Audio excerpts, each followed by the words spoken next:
पिछले वीडियो में हमने समुच्चय के कुछ प्रकार पढ़े थे। आज हम पढ़ेंगे उपसमुच्चय। उपसमुच्चय क्या होता है, हम एक एग्जाम्पल की सहायता से समझेंगे। हमने एक समुच्चय लिखा a बराबर 1 2 3। तो अगर हमें इसके उपसमुच्चय लिखेंगे तो सबसे पहले आएगा फाई का मतलब होता है रिक्त समुच्चय जिसमें कोई अवयव नहीं। उसके बाद हम लिखेंगे एक अवयव लिख लेंगे इसके, फिर हमने लिखा 2, फिर हमने लिखा 3। मझला कोष्ठक में बंद करते जाएंगे सभी को।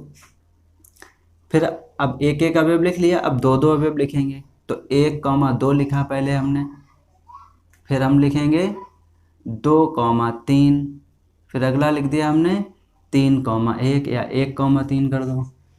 अब 3 तो 3 अवयव तो पूरे हैं ही इसमें, 1 2 3, इससे ज़्यादा हम नहीं लिख सकते। तो कह सकते हैं हम उपसमुच्चय वह समुच्चय हैं जो किसी समुच्चय के अवयवों के प्रयोग से द्वारा बने और अधिक से अधिक संख्या में। ठीक है, तो वो सारे इसके क्या कहलाएंगे, उपसमुच्चय कहलाएंगे।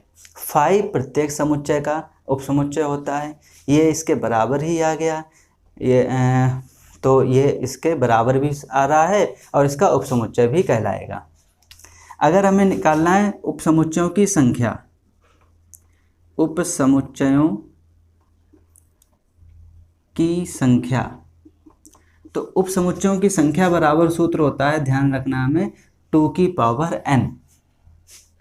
2 की पावर n जैसे हम समझ सकते हैं, इसमें अवयव थे 3 तो 2 की घात 3 कर देंगे हम और आंसर आ गया 8। तो देखो 1 2 3 4 5 6 7 और 1 8 उपसमुच्चय प्राप्त हुए हमें।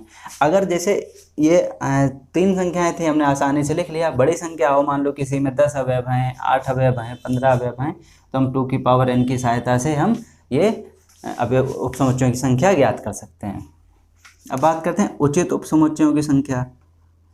उचित उपसमुच्चयों की संख्या, उचित उपसमुच्चयों की संख्या आ जाएगा 2 की पावर n -1। एक कम हो जाता है, जो इसके बराबर वाला होता है वो हटा देते हैं।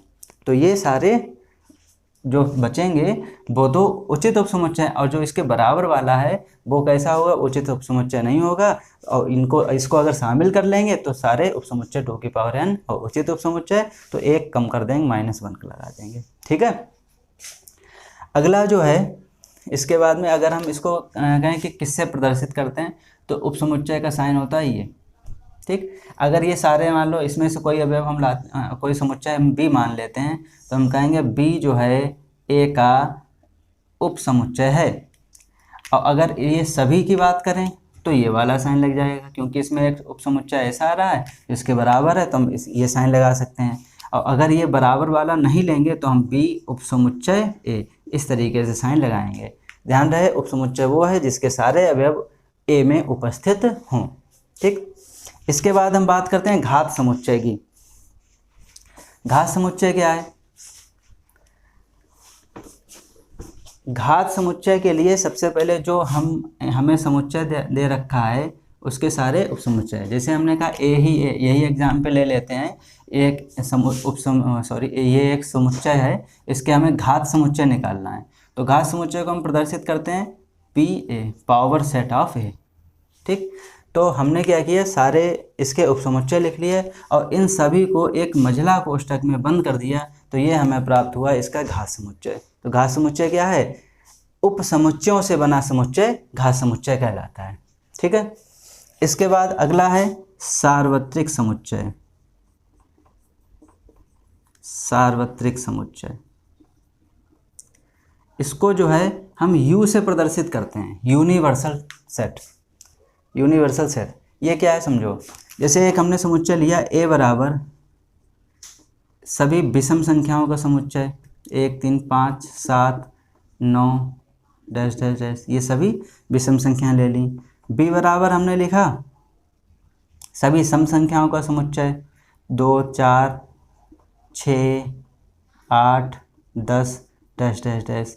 c बराबर हमने लिखा सभी अभाज्य संख्याओं का समुच्चय, 1 3 5 7 1 3 5 7 सॉरी 1 3 नहीं 2 3 5 7 और 11 तो ये सभी अभाज्य संख्याएं हो गए। अगर एक ऐसा समुच्चय हम लिखें कि उसमें ये सारे अवयव आ जाएं तो वो कहलाएगा यूनिवर्सल सेट।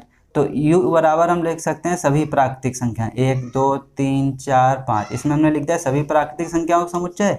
तो ये इन तीनों के लिए यूनिवर्सल सेट हो गया, सार्वत्रिक समुच्चय हो गया। तो सार्वत्रिक समुच्चय वह समुच्चय है जिसके अंतर्गत सभी समुच्चय आ जाएं। इस पर आधारित एक्सरसाइज 1.3 है, जिसमें फर्स्ट क्वेश्चन में रिक्त स्थान भरना है, सेकंड क्वेश्चन में सत्य सत्य है, थर्ड में भी सही कथन छांटना है, और फोर्थ में उपसमुच्चय लिखने हैं, और फिफ्थ में दिया गया यदि a बराबर 5 है तो PA मतलब घात समुच्चय ज्ञात करना। घात समुच्चय में कितने अवयव होंगे ये बताना है। क्वेश्चन नंबर 6 देखिए, निम्नलिखित को अंतराल रूप में लिखिए। इसमें 4 सवाल हैं इसके, और समुच्चय निर्माण रूप में हमें लिखा हुआ दे रखा है, और अंतराल रूप में लिखना है। तो अंतराल रूप क्या है समझो, हमें ये बताना है एक ब्रैकेट के माध्यम से। हम देखो ब्रैकेट इस तरीके से यूज कर सकते हैं इसको, या फिर एक तरफ ऐसे एक तरफ ये, या इस तरीके से इनका हम यूज कर सकते हैं। तो कैसे करेंगे वो समझो। अंतराल रूप मतलब हमें ये बताना है इसमें कहाँ से कहाँ तक की संख्याओं का प्रयोग किया जाएगा। तो जैसे संख्या रेखा है, अब जैसे हमने एक एग्जाम्पल लिया तो ये 2 संख्याएं लिखी हमने, यहाँ लिखा -5, यहाँ लिख दिया 8 मान लो। तो अगर हमने लिखा कि 8 कोई अंतराल 8 से लेके +8 तक है, -5 भी उसमें शामिल है और +8 भी शामिल है, तो हम इस तरीके से लिख देंगे। अगर मान लो हमने कह दिया दोनों शामिल नहीं है, उसके बीच की संख्याएं हैं, तो हम इस तरीके से लिखेंगे। ऐसे हमने लिख दिया -5 तो है लेकिन 8 नहीं है, तो हम इस तरीके से लिखेंगे। अब हमने कह दिया भाई -5 नहीं है लेकिन 8 है शामिल, तो इस तरीके से लिख देंगे। सॉरी ये यहाँ पे, ठीक। तो यही अंतराल रूप में हमको लिखना है।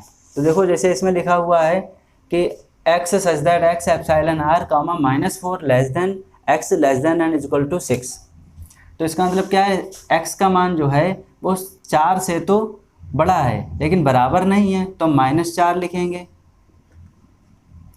और यहाँ लगा देंगे छोटा ब्रैकेट।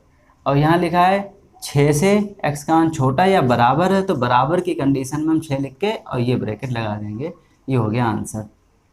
इसी तरीके सेकंड क्वेश्चन में क्या है, x such that x epsilon r, -12 less than x less than -10। इसमें -12 से -10 तक की वैल्यू है, -10 से x का मान बड़ा है बराबर नहीं है, तो ये -10 से भी बराबर नहीं है, तो ये लग गया। इसमें क्या है, इसमें 0 से 7 तक की बात हो रही है, 0 से 7 तक, लेकिन अभी ये नहीं 0 के बराबर हो सकता है, तो ये लगा दिया। 7 के बराबर नहीं हो सकता, तो हो गया। इसी तरीके से इसमें 3 से 4 तक की बात है, 3 से 4 तक, और दोनों शामिल हैं, तो ये लग जाएगा। तो ये इस तरीके से क्वेश्चन हो गया। इसी तरीके से इस एक्सरसाइज के जो भी क्वेश्चन शेष रह गए हैं उनको लगाना, जो नहीं आए वो कमेंट करके बताएं हमको, ठीक। ओके।